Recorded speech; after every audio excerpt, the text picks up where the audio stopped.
Je m'appelle Eric, je suis psychiatre. J'ai fait toute ma carrière dans la fonction publique, je suis parisien. J'ai toujours pensé qu'à partir du moment où je serais disponible, je ferais cette démarche d'aller offrir mes services aux populations privées de ce type de soins, partout.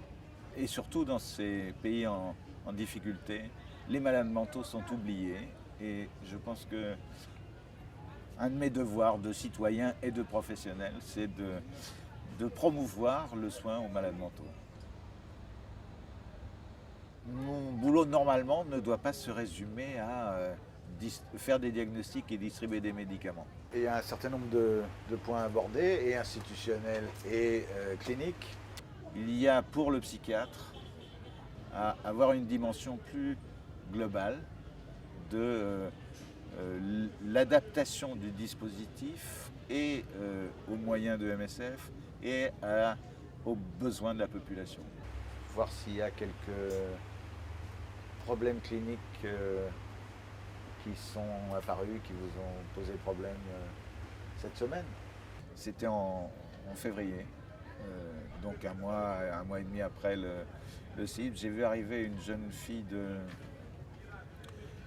16 ans, je crois, qui accompagnait son père, qui avait été attaché.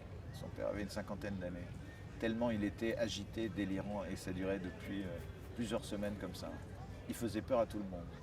Bon, je me souviens que j'avais fait détacher cet homme. Il n'arrivait pas à parler. Il était envahi par des idées qui l'effrayaient.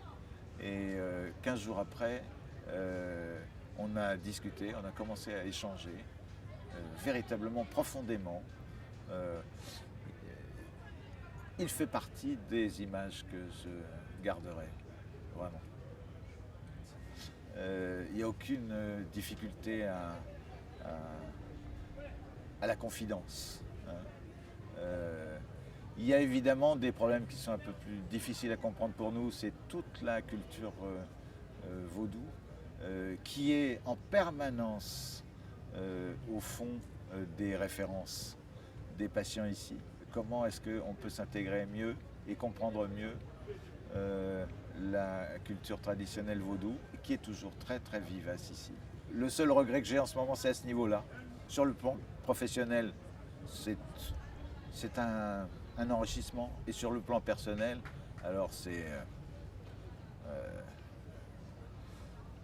on prend un petit peu de poids, hein, personnellement. On apprend beaucoup de notre place dans l'humanité et on la relativise.